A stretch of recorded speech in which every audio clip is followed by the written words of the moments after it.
Vintage classes में आपका स्वागत है।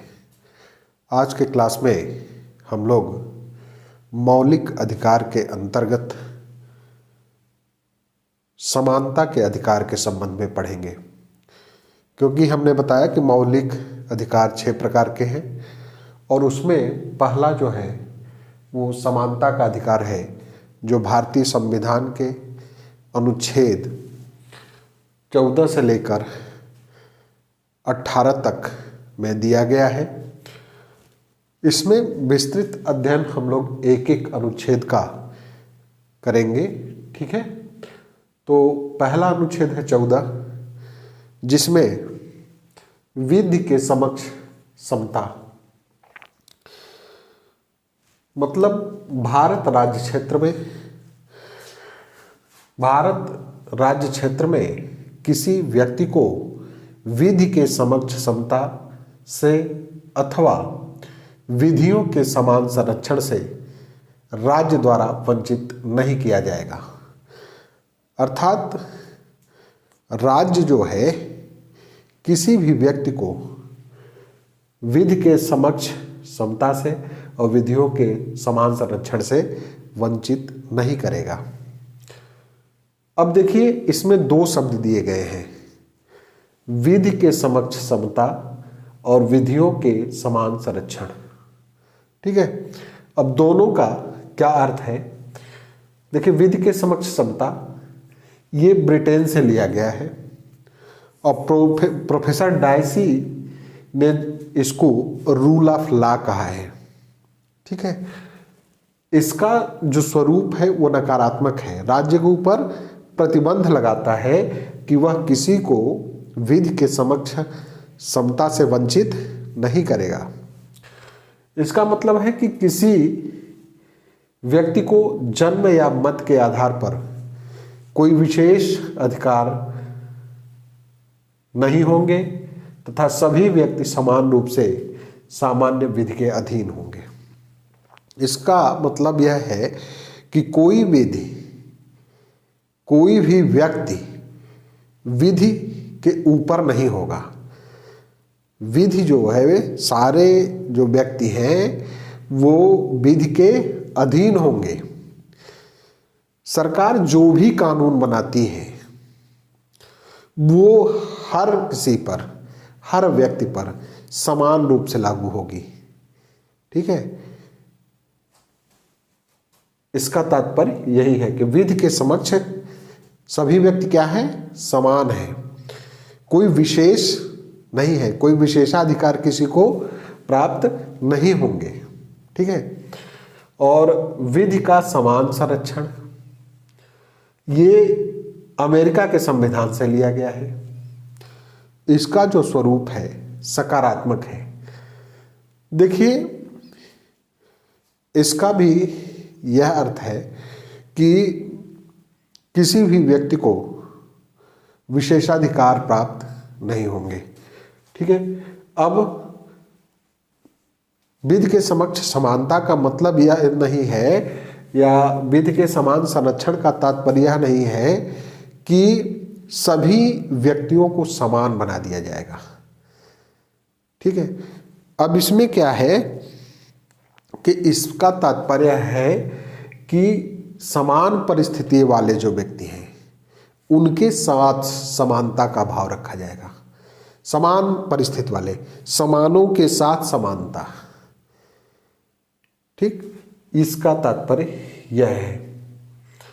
समानों के साथ समानता कहने का तात्पर्य है कि कोई भी, जैसे वर्ग है, वर्ग यहाँ वैसे तो अनुच्छेद 14 वर्ग आधारित भेदभाव को प्रतिषेधित करता है, लेकिन यदि युक्त वर्ग है का वर्गीकरण है तो उस पर यह लागू होता है। यह जो है अनुच्छेद 14 का उल्लंघन नहीं होगा। जैसे किसी भी वर्ग पर सरकार कोई कानून बनाती है, किसी वर्ग के लिए, किसी वर्ग विशेष के लिए, व्यक्ति विशेष के लिए, ठीक है, स्थान विशेष के लिए यदि कोई कानून बनाती है तो वह 14 का उल्लंघन नहीं करता है। क्योंकि उस वर्ग में रहने वाले सभी व्यक्तियों पर वह जो है कानून समान रूप से लागू होता है। अब देखिए, सरकार दो तरह के कानून बनाती है, एक व्यक्ति के लिए और एक जो है वर्ग विशेष के लिए, व्यक्ति विशेष के लिए, स्थान विशेष के लिए। दो तरह के विधायनी कार्य करती है। ठीक, तो व्यक्ति विशेष के लिए जो बनाती है, तो जो उस श्रेणी में आने वाले लोग हैं उन पर समान रूप से लागू होती है। और ये जो वर्गीकरण है या जो कोई कानून बनाती है सरकार, वो उद्देश्य विशेष के लिए बनाती है। वह जो है किसी न किसी उद्देश्य की पूर्ति करता हो। ठीक, अब ये देखिए कि ये जो अनुच्छेद है इसके कुछ अपवाद हैं। विदेशी राजनयिकों को न्यायालय की अधिकारिता से मुक्त रखा गया है। भाई, कानून तो सबके लिए है, सबके ऊपर समान रूप से लागू होनी चाहिए, लेकिन यदि विदेशी राजनयिक जो हैं उनके ऊपर यह जो है कानून लागू नहीं होता है। यह अधिकारिता, यह जो है अनुच्छेद लागू नहीं होता है। अनुच्छेद 361 के अंतर्गत राष्ट्रपति एवं राज्यपाल को कुछ विशेषाधिकार दिए गए हैं। वो हम लोग चैप्टर में पढ़ेंगे कि क्या विशेषाधिकार दिए गए हैं। तो ये भी अनुच्छेद 14 का उल्लंघन नहीं करते हैं। और न्यायाधीशों को विशेष उन्मुक्तियां जो दी गई हैं वो भी अनुच्छेद 14 का उल्लंघन नहीं करती हैं। ये विशेषाधिकार जरूर है, लेकिन ये परिस्थिति जन्य है और युक्त है।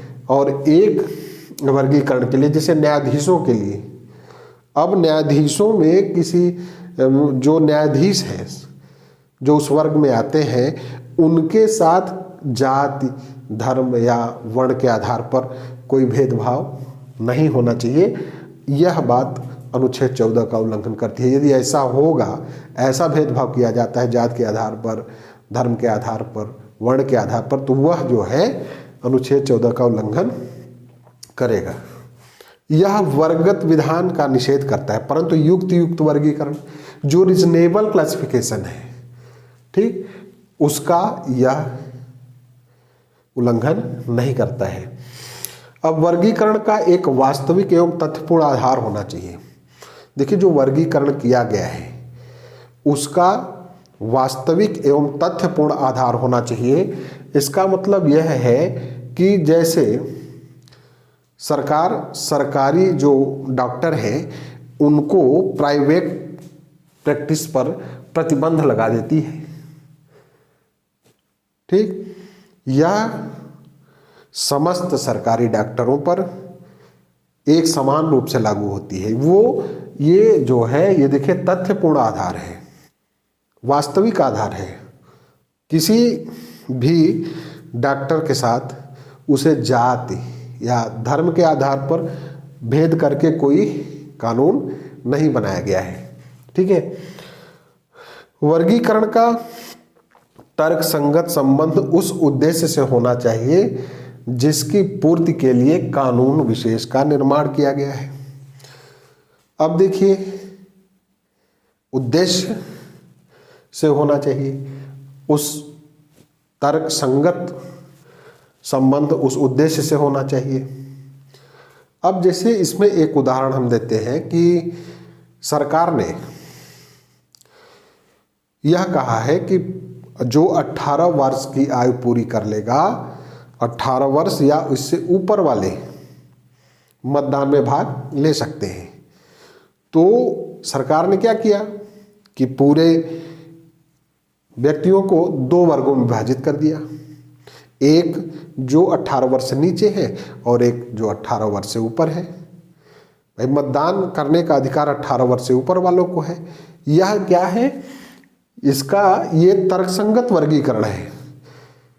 भाई, मतदान करने का अधिकार उसी के पास होना चाहिए जिसके पास सोच समझ हो। यदि इसका आधार वो बनाता कि मतदान करने का अधिकार उसे है जिसके बाल सफेद हो, यह तर्कसंगत नहीं है, क्योंकि सफेद बाल मतदान का आधार नहीं हो सकता। ठीक है, तो यह तर्कसंगत आधार नहीं है। संसद के विधायनी वर्गीकरण का आधार भौगोलिकता, ऐतिहासिकता, कार्य, प्रकृति, स्थान, समय, विधि के उद्देश्य आदि से हो सकते हैं। मतलब सरकार जो है जो वर्गीकरण करेगी वो इन आधारों पर कर सकती है। ये आधार बताए गए हैं कि इन आधारों पर वर्गीकरण करके उनके लिए एक समान रूप से कानून बना सकती है।